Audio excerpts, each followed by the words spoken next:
What do you think some of the signs of the bottom in private tech will be? Because to your point, if you're seeing some of the leadership, the stripes, take these big hits, there's got to be some devastation to happen under much smaller names that are out there at big valuations. I think when limited partners really become disciplined about keeping people honest about distributions, because in a moment like this when your asset allocation goes upside down, the most important thing are who can generate DPI, who actually gets money back into your pocket. Forget paper markups because they're kind of not really worth the paper that they're printed on. Where are the distributions so that my actual assets can be more right-sized? They are the ones that I think start this trend of bottoming. Because what will happen is you'll go to the organizations that have had the most consistent TVPIs with the most inconsistent DPIs and say, I can't work with you anymore.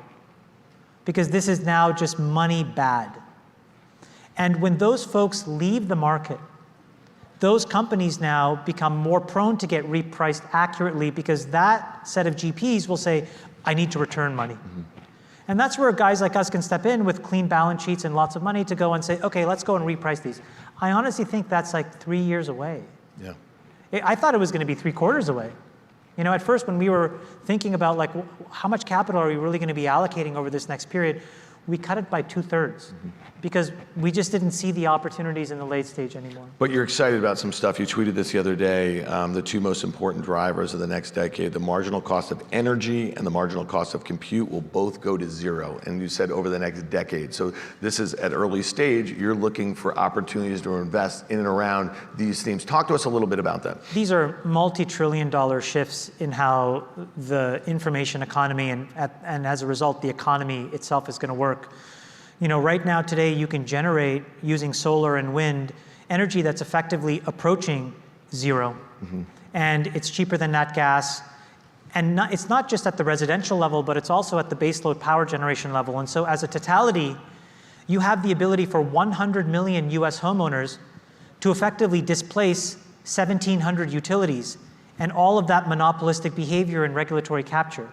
And so if all of a sudden you have free, abundant energy that you can collect from the sky and store in your garage and direct anywhere you want, you all of a sudden have the ability to solve problems via brute force that before you couldn't because they were boundaries of energy. Separately, we have found a way to transition away, Moore's law, away from CPUs into these application-specific chipsets now that operate in a realm of machine learning and AI. And the cost of that is effectively going to zero because these reference designs now are so well understood, the software is so powerful now.